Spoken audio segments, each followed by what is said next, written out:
Hi, welcome to your video lesson on combined transformations. Let's begin with a quick recap.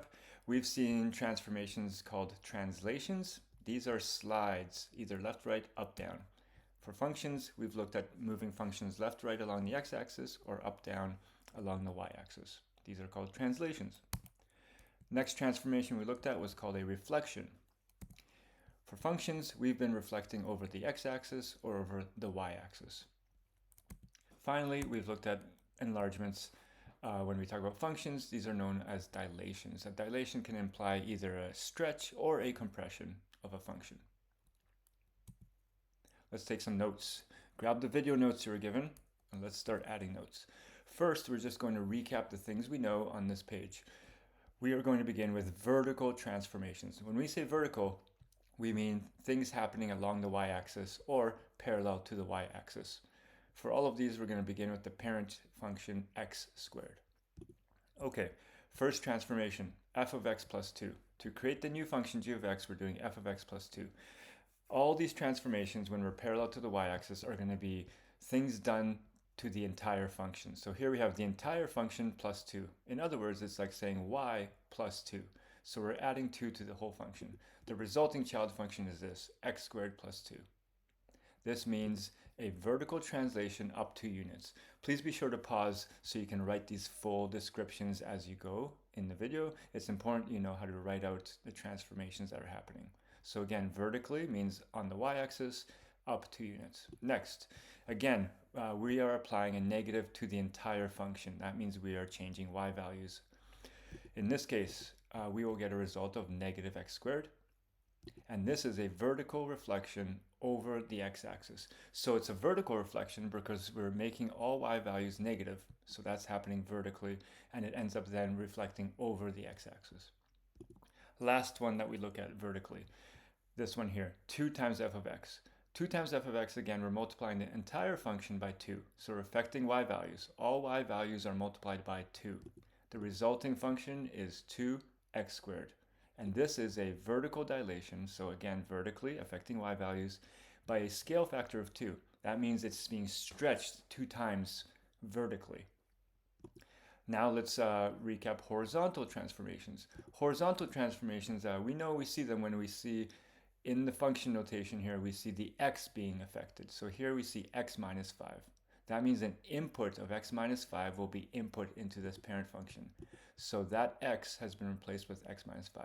Since we are affecting x, this is a horizontal transformation. In this case, a horizontal translation, right 5 units. We're moving the entire function right 5 units.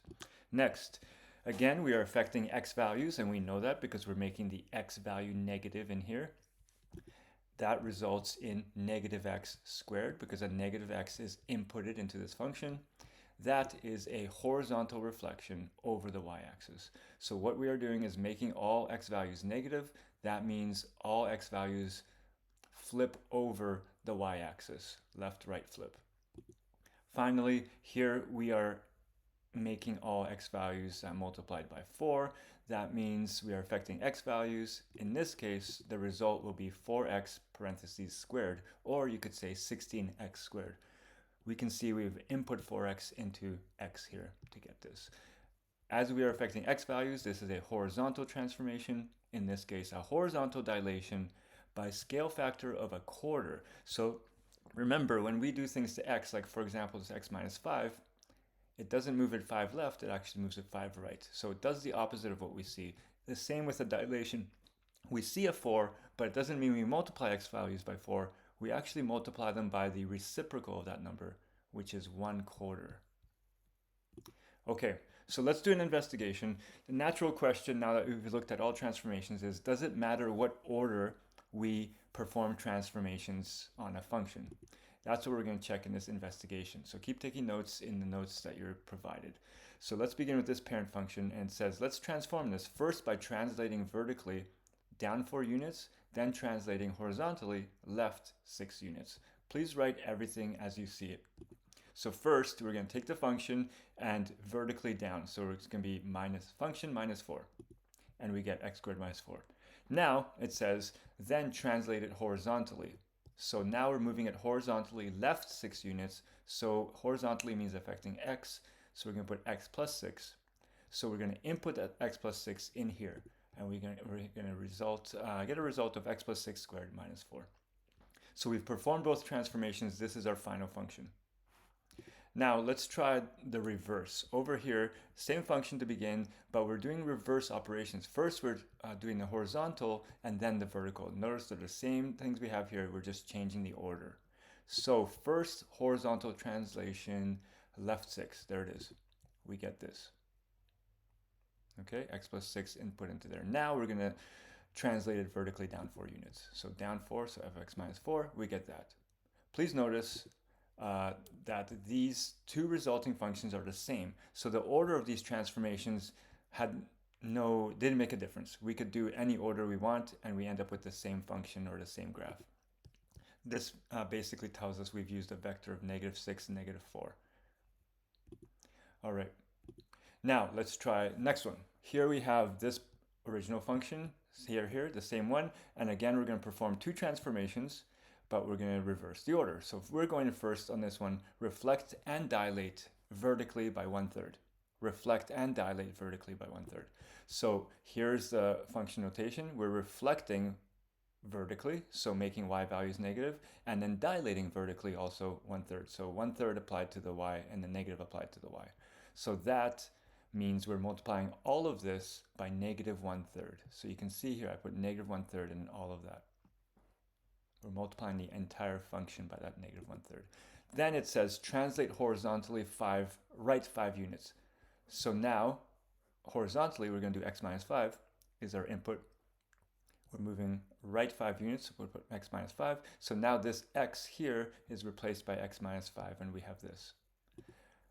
On the other side, let's try the same function and let's perform those transformations in the reverse order. So now we're going to translate horizontally right 5. So first we're doing that, f of x minus 5. So we input that for the x. And then we're going to reflect and dilate vertically by 1/3. So now we apply the -1/3 vertical, so to the y. Now we multiply the whole thing by that. Looking at the two functions that result in the end, are they the same? Do those look the same? I think so. They look identical, right? So now, based on what we've just done on that page, can you make a conclusion? And it should be something like this. The order of transformations does or does not matter. You need to fill that blank. If one is horizontal and the other is vertical. So notice here we did a horizontal followed by a vertical followed by a horizontal, and here we did a horizontal followed by a vertical. So we changed the order, the end result was the same, but we had one horizontal, one vertical. So the conclusion there is the order doesn't matter. If something is happening horizontally and the next thing vertically, then the order doesn't matter. Let's see what happens if we do have something different than that. So now we have this next one, y equals 2 root x. Let's try first translating horizontally right 3 units. So right 3 units is this, horizontal, so x minus 3. So that x has been replaced with x minus 3. Next, we're going to reflect and dilate horizontally by 1/4. Okay, horizontally again. So both of these are now horizontal. Okay, so horizontally dilating by 1/4 means we use a 4 here. And then horizontally reflecting, we put a negative. So -4x replaces this x, and we end up with this. Let's check what happens when we do these transformations in reverse order. So we're going to do the dilation and reflection first, the -4x. So we've inserted it here. And then we're going to translate horizontally right 3 units. So that means we're going to insert x minus 3 for that x, and we end up with this. Please notice, if you were to multiply this out in here, it's not the same as this. -4x and then plus 12. This would be -4x plus 12 if you multiplied it, which is not the same as this. So now notice that the order we did these transformations in matters. If we did it one order, it produces one function. If we did it reverse order, a different function. So in other words, a different graph. So the order matters, but this time both transformations were horizontal. So is it, maybe you're wondering, Does the order matter only when you do it the same direction, like both horizontally or both vertically? Well, let's check. The next one has two vertical transformations and then the same two vertical reverse order. Let's see if we see the same result. So first we're going to translate vertically up 7. So whole function plus 7 because it's vertical. So whole function, which was plus 3, now we're adding 7 to that whole thing, so we have plus 10. Next, we're going to reflect and dilate vertically by 5. So reflect vertically, make it negative f of x, and then dilate vertically by a scale factor of 5, so times 5. So negative 5 times the whole function. If you multiply all of this by negative 5, the negative 5 multiplies in the fraction and ends up on top, and it also multiplies the 10, and it ends up with negative 50. Let's try on this side reversing the order. So first we're going to reflect and dilate by that negative 5. So there's that negative 5, multiply the whole function. So now we have negative 5 because it multiplied the 1, and negative 5 times 3 is negative 15. So there's that. And now we're going to do the translation up 7 units. So f of x plus 7, we're adding 7 to this entire function, so it means negative 15 plus 7, which is negative 8. Now compare these again, different result. That means on a graph, different graph. So the order of these transformations did matter. And again, it mattered because we had both vertical transformations. All right, so let's do a conclusion for this one as well. All right, the order of transformations does matter if two or more transformations are performed parallel to the same axis. So now's a good time to maybe go back and look at what we've done. We began with transformations where we had one vertical, one horizontal. We changed the order. It didn't matter. It left the same function. But as soon as we made the two transformations in the same direction, either horizontal or vertical, it mattered. The order mattered. So this is an important conclusion, and it's kind of that final step in transformations, the more, deep knowledge you should have. So to check your understanding, try this one, pause the video, and then check your answer in a moment. Okay, I hope you've tried. Check it out here.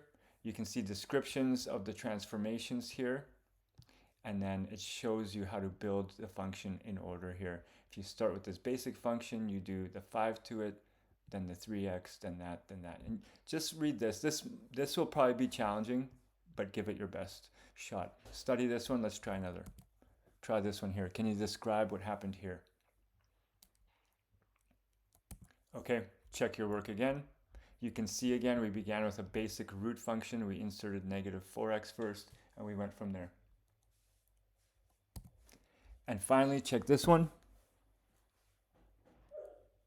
All right, a little bit tougher.